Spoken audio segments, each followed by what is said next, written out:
ఇవాళ పేపర్ విషయాలు హెడ్లైన్స్ చూసినాం. అంటే ఒక ముఖ్యమంత్రి స్థాయిలో ఉన్న వ్యక్తి ఏం చేయాలి? అవినీతి చెయ్యొద్దని చెప్పాలి, తప్పు చేయొద్దని చెప్పాలి.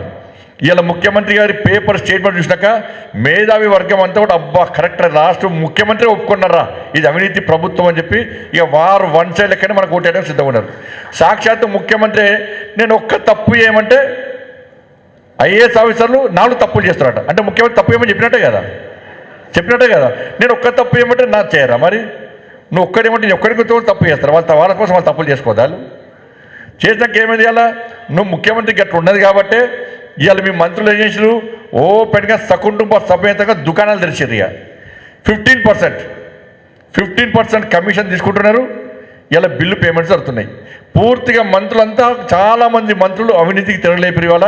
కాబట్టి రాష్ట్ర ఇలా ముఖ్యమంత్రి చేసిన వ్యాఖ్యల తర్వాత ఇలా కాంగ్రెస్ ప్రభుత్వం ఉంటుందా ఊడుతుందా అని డౌట్ ఇవాళ ప్రజల్లో కూడా వచ్చింది ఇవాళ. ఎందుకంటే కాంగ్రెస్ ఎమ్మెల్యేలు కూడా అసలు స్టార్ట్ అయింది ఇవాళ. అదే సాక్షాత్తు ముఖ్యమంత్రి ఐఏఎస్ తప్పు ఏమంటున్నాడు? ఇక ఐఏఎస్లు మేం చెప్తే ఎందుకంటారు? ఇవా వాళ్ళు అవినీతికి అలవాటు పడతారని చెప్పి ఇలా ప్రజల లోపల అయోమయం స్టార్ట్ అయింది ఇవాళ.